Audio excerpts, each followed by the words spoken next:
Hello, thank you very, very much for viewing this, people. I very, very much appreciate it. Anybody who views this. So let's get straight into it, shall we? Okay, so let's go. Sorry about my voice. Now I will talk about UFC Fight Night, Moraes versus Sandhagen. That's the one what I'm going to talk about mainly. Now, this card itself is not a great card, really. No, it's going to be a good card overall, I think. It's true what Dana says. You can't judge a card by without watching it. And if you have nothing to do, watch it. But in on this occasion, I would say this is definitely worth a watch. The Holly Holm one, and that really never interested me whatsoever, so I didn't watch it live. But I did watch it. I did watch it afterwards, and I did feel as though I missed out. Unfortunately, I did feel that. But the good thing about this card is it's got an amazing fight. It's got Marlon Moraes versus Sandhagen. Marlon Moraes, he's a great fighter. He's a great counter striker. He's a great counter striker in that regard. He's got great wrestling. In terms of offensive striking, he's good, but I think after Henry Cejudo beat him up, he has kind of calmed himself down simply because he can't go the full at the pace that he wants to go, especially in a final round fight. So he's most likely pacing himself down, especially coming to 135 pounds. I think he knows himself. He's got a gas tank. I thought he won against Jose Aldo. If you actually watched it, the fight, he did what he should do, which was counter strike. But the problem was because he was moving backwards, it looked as though he lost the fight. But in reality, he didn't lose the fight. If you actually check the stats, I'm not so sure. I haven't checked the stats of that fight, but I believe so. The telling blows were from Moraes. Now, in terms of the stats, Corey Sandhagen, look, Aljamain Sterling has improved so much. This is MMA math. You can't rely on the fact that Marlon Moraes has beaten um, Aljamain Sterling because, quite frankly, the Aljamain of now is not the Aljamain of the past. So, Aljamain of the past clearly looked like he was a fish out of water and then got caught with a knee when he was going for a takedown against Marlon Moraes. But after that, he has changed his game. He's become more vocal on Twitter. You should actually follow his Instagram. It's quite funny, actually. He's a funny guy. Um, yeah, yeah. And but Corey Sandhagen, he's 5'11", so he's got a clearly a reach advantage. So what I'm just wondering is how is he going to? He's got a leg reach advantage, 3-inch striking advantage. This is going to be an interesting fight. I mean, by KO, Marlon Moraes finishes guys 45%, whereas Sandhagen finishes by 36%. So, you know, um, this looks like it could be a fight which he will finish. But the thing is, Marlon Moraes, his counter striking is really good now, and there's no doubt about it. Um, Corey Sandhagen, his striking is going to be good from the outside. He throws more, lands more significant strikes per minute. Corey Sandhagen can lose this for sure, win this for sure. I don't know what happened against Aljamain Sterling. I really don't. But he got completely, well, he just got ridden by Aljamain Sterling from behind and got subbed. And that's what it was. It really was that. It was simple as that. And yeah. But have to go. I don't want to overthink this. This is a problem with these fights sometimes when you overthink these things. Um, you know, it can be detrimental to making a decision on what's going to happen. And on this particular occasion, I got to give it to Marlon Moraes simply because he's got 36% KO TKO finishing pattern, Corey Sandhagen. And how many times has Marlon Moraes been finished? He's only been finished once, and that was by Henry Cejudo. And what a fight that was! What a fight! Henry Cejudo showed such heart in that fight, and also Marlon Moraes did as well. So I'm gonna give it Marlon Moraes simply because I think he kind of gasped out in that fight in the second round and didn't know what to do, and he was catching the big blows, and it was over. Yeah, I'm gonna give Marlon Moraes the actual victory for this one. Don't want to think about it too much. No, Makwan Amirkhani versus Edson Barbosa. It's grappler versus Edson versus leg kicker, kickboxer. The problem with Edson Barbosa is he doesn't improve his game. He just relies on his leg kicks, and he should, think about doing something else besides that. Now, I think in general, he can, he has got a lot of ability. He maybe should focus a bit more on his boxing as well. Maybe more on his takedown offense and defense. He has got crap takedown defense. He has got taken down many times by everybody. He is again. He did. I thought he won his last fight. I know his opposition won the fight. Some Barbosa's did by decision, but I don't think that was a true real deal thing. And now he's moved from 155 to 145. I don't even know how, because he's already so trim at 155. So how did he get to 145 is beyond me. I really don't. Maybe some of the SIE, if you know what I mean. Now Makwan Amirkhani, I think this is a fight for him to lose, and this is clear. Makwan, he's been pushed as the next big thing from McGregor's gym, and I don't think he has the goods to take it to the next level. I really don't. I could be wrong, but he's more of a jiu-jitsu guy as opposed to a wrestling guy. I mean, his wrestling, when he does wrestle guys, he's beaten guys in his last fight. He's subbed him with a brilliant submission. I think it was a guillotine or whatever it was. I can't remember, but it was a very good transition.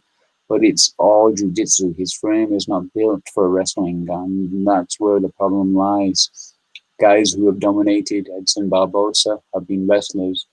With Makwan Amirkhani, he's not a wrestler. He's a jiu-jitsu guy. I think if he worked on his wrestling more as opposed to jiu-jitsu, because his jiu-jitsu is very, very crisp. But, in terms of TKO, 7% by Makwan Amirkhani. So I'm going to go Edson Barbosa on this one. I just can't see Edson lose this. I just can't. I mean, I can, but if Makwan does something different, but is that going to be the case? Is that going to be the case? We will find out. Grappling, takedown average 3.84, but the opposition Makwan Amirkhani's faced, it's not been at the upper tier level. And I think that's where the key has lied for Amirkhani. He's not moved to a higher level. This is his higher level uptake. So I'm gonna go with Edson Barbosa. He's somehow going to maybe catch him on a counter coming in. Maybe like Marlon Moraes did to Aljamain, like a knee to the head. Yeah. unfortunately.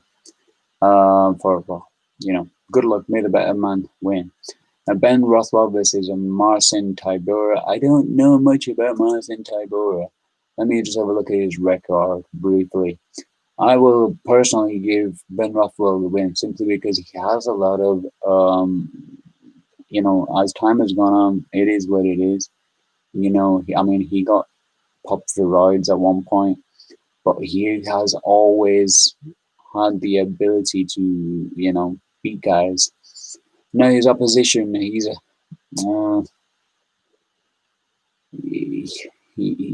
he's unfortunately he's a bit of a journeyman.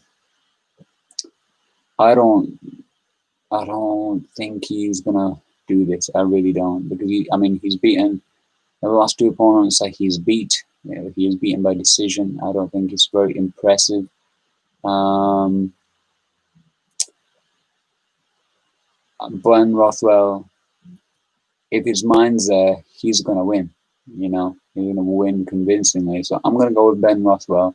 I don't want to overthink these cards because every time I overthink when it comes to these cards, and then I just sometimes it's okay to overthink in a fight. It depends on the variables, but sometimes what you see is what you get.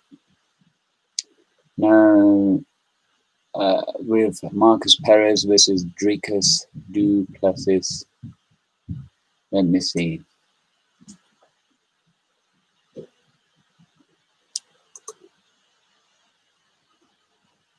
Yeah, now I don't know much about these fighters, right? But let's see.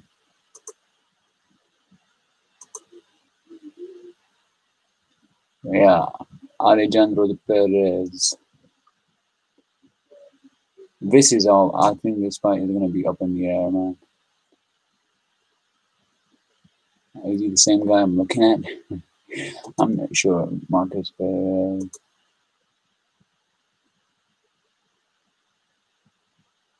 What? I think I picked the wrong guy.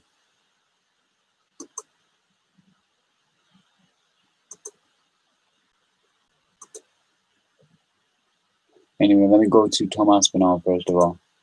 Tom Aspinall, his last loss was a DQ loss, legal knee down with elbow, and he got a heel hooked. So, but he has been pretty damn good. Now, Alan Dubois, Bodat, sorry, Alan Bodat. What can I say about him?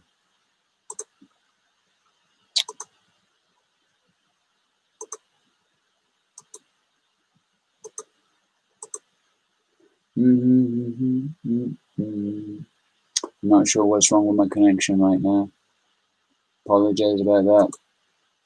But yeah, I don't know. Why is everything so slow?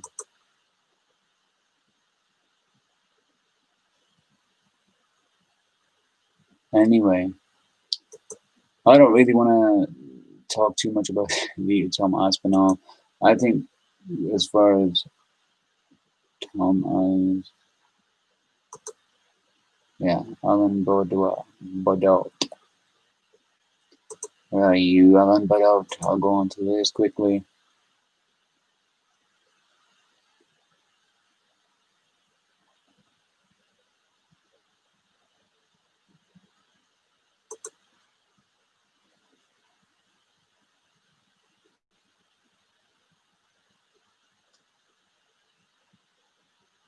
What the heck is going on, man?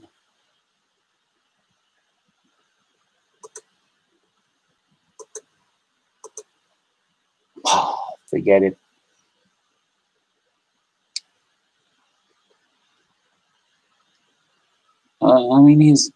It's not bad. His last loss. This is going to be a good fight. He got knocked out in the first round against Darchel Ligiamba. So, I don't know too much about this, actually. I'll be honest with you. I don't know too much. But then that's what makes this fight really good is that it's just pretty random. Um,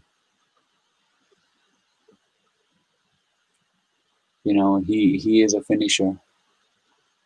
I think he could win this. It depends on if Thomas is DQ or is it. His victories are by KO as well. Oh, that's going to be a good fight. It's going to be a good fight. Oh, I can't pick that one.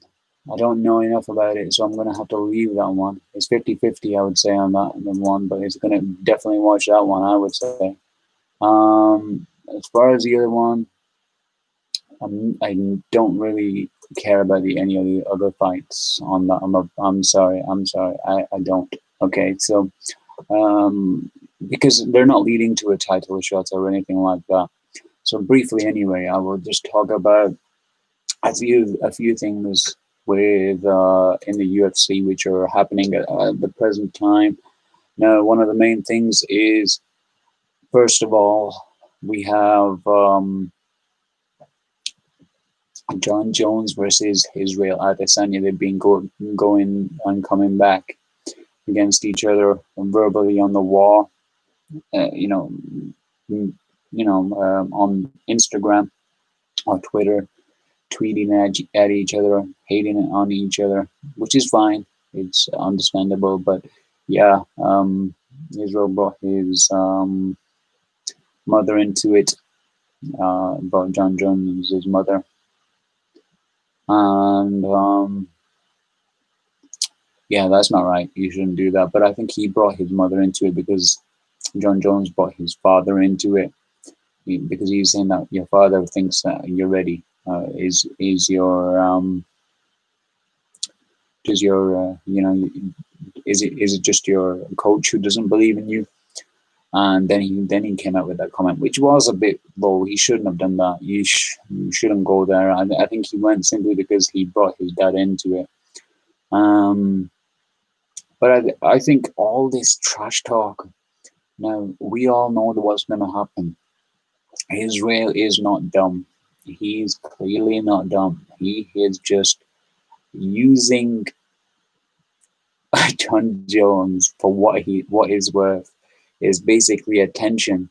And the thing is, it's the perfect time to do it.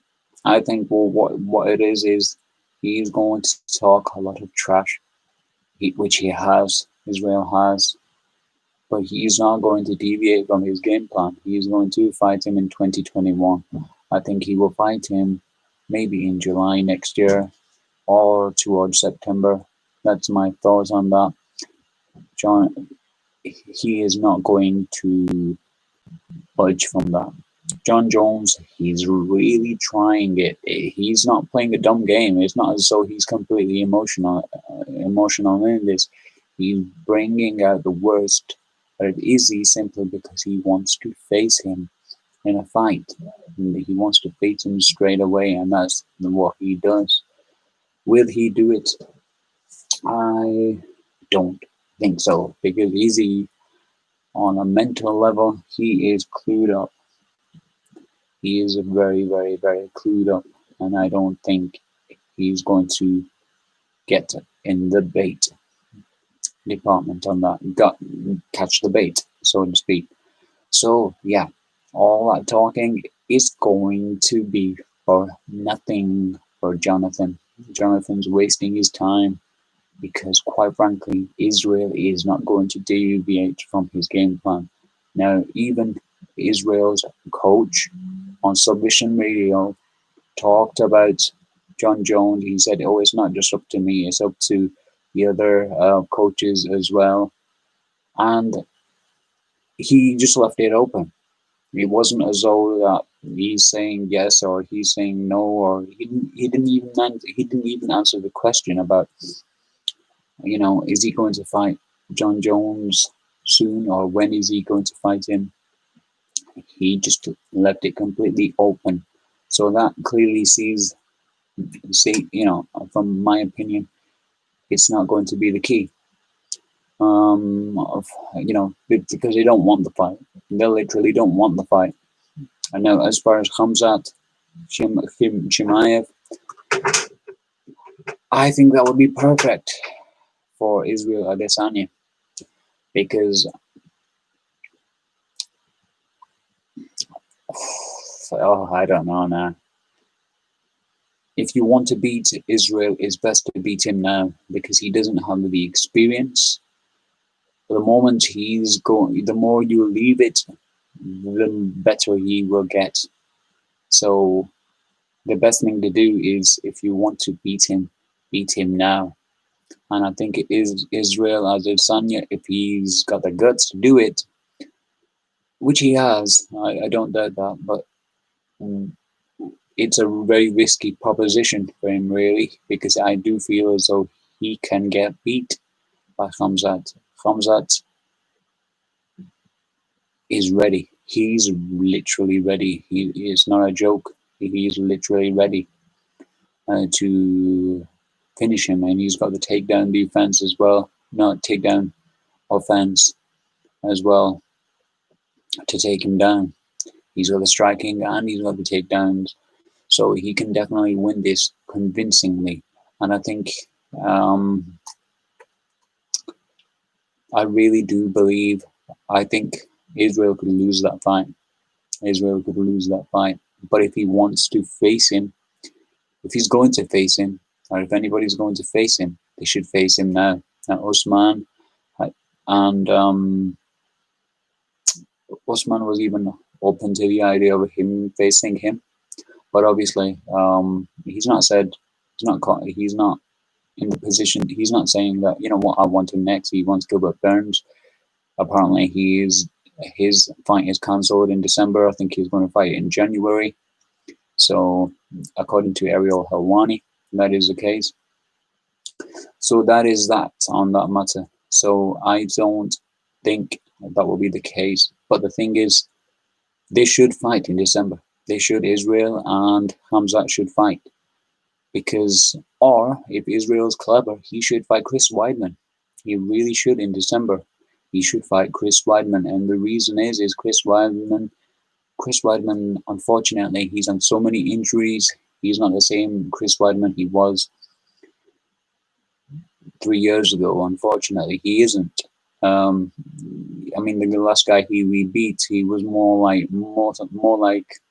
a welterweight as opposed to a middleweight. So, on that regard, I will have to say Israel should face him. I don't think he should face Khamzat, really. Now, Khamzat, if you're in a position of Khamzat, Khamzat should fight for the championship. I just think he's ready. If you've ever watched his actual training, he is ready. There's no other doubt to it, without a shadow of a doubt. He's ready. This is not like a feeling out process for him. This is, he is in the zone and ready to fight and beat everybody, and that's what I see from him. Now, so I will say that now when it comes to I'll move on to Conor McGregor. Now, Conor McGregor, I think Conor McGregor, this is exactly what he wants. He wants a lot of tune-up fights. That's what he wants. He doesn't want any difficult fights. That's why what he was talking about a season. I think he wanted Diego Sanchez. He wanted a few punch bags, who he can just punch on and win the fight. I think he wanted Gaethje, but the reason he didn't want Gaethje in the end, and he did turn it down. Apparently, according to Ali Abdelaziz, he did turn it down 3 times apparently, and I think he turned it down simply because, one, he was going to be a replacement fighter, and then the other one was he wanted it. Well, he turned it down a few times apparently. But yeah, I think the way Conor is doing it, he just wants tune-up fights, a few tune-up fights, about 3 tune-up fights, and then 1 title contendership. But he had his opportunity to step in against Tony Ferguson, but he didn't take it. He didn't take it. He said, "I'm not a backup fighter." But to be honest with you, he came up with a slogan, stay ready so you don't have to be ready. So what was that all about? Um, no, he recently offered Dustin Poirier a match, an MMA match, which is quite confusing, and a charity one. What is that all about? And then Dana, obviously, being the promoter that he is, he offered them the bouts in MMA so you can get paid. Well, why not? And he's still not replied. You know why? Because he doesn't want that. The whole thing with the MMA um, MMA match, MMA. What is it? MMA what? The whole thing with the MMA charity match was he wanted to do it because he knew Dustin Poirier was not going to take it. That's what it was, because he knew it's such a big deal. You could get injured in that particular fight, and then what? What's going to happen then? Seriously, what is going to happen? You'll get injured and you'll be out for a while, and you're doing it for free for charity. That doesn't make any sense whatsoever. So, he knew he wasn't going to say yes for that. So that's why Dana played his game. But then he tried to bait in Dana again with Manny Pacquiao. And that is one thing which Dana said, which was, it is absolutely true. And Ali Abdulaziz said, Israel Adesanya, whenever he's a part of his own team, his team, in terms of management team, why would you tweet on the same day as his victory? Why would you do that? You tweet out about Manny and Conor McGregor. Why would you do that? It is wrong. And I'm sure he's going to reply to Dana and say, what, this is a lie. You shouldn't do this, and yada, yada, yada. But I think it is wrong. I think Dana is right there. And Ali Abdulaziz is right, because you shouldn't do that. Now, the Saudi people told him to take it down because, quite frankly, it's a lie. And they're not happy because, and they're an Islamic country, and he's basically, he's saying that, to, what's his name, Khabib, that, I don't really want to say it. He said something derogatory regarding Islam, and with no basis, and he wants to run with it, and he expects, Saudi government to be okay with it. I don't think that's appropriate at all, and it's a shame. It's a shame. It truly is. But I think Conor is just playing a game. It is true. He knows what goes on in people's fights and how they train, etc. So I don't know. This is where his problem is lying. I think he's being too selfish, and when he's doing that, he's not leaving any room for maneuver for anybody else, and it's not good. It's definitely not good. And I think now it's catching up to him. You can't live a life like that where it's all about you. And the thing is, a lot of the stuff Dana just accepted and let it fly. But now it's not flying. And look, I'm not here to say who's right or who's wrong. Although I do believe Conor is wrong. He's just baiting every fighter into things. That's all he's trying to do. He's trying to bait everybody into everything.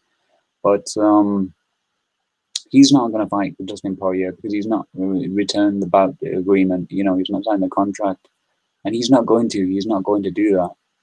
So what is he going to do? I think he wants the Khabib rematch.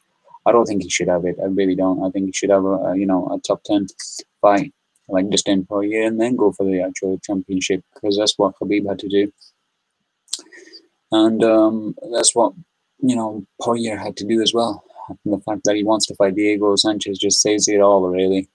You know, if you want to fight a guy who is past his prime, but it's not going to be the key. I think Conor's making all the bad moves. He's trying to use the boxing model to, you know, make it worthwhile for himself to get tune-up fights. If he wants that, if Dana White's allowing that, then that will happen. But Dana is disagreeing with him now. That's quite a surprise. But, you know, I think for once, in terms of Diego Sanchez, he's happy that he's not going to make him fight that match. And I think it's appropriate. We don't need, you know, Diego Sanchez has done a lot for the company. And I think that's in Dana White's mind, that's where what is the actual key for him. Is like he's done a lot for the company. You can't just let him become a stepping stone. It's not right. And yeah, so that's not going to happen. What's going to be next for Conor McGregor? He's going to be in 2021. I don't think there's going to be a fight soon. I could be completely wrong, but I doubt it very, very much so.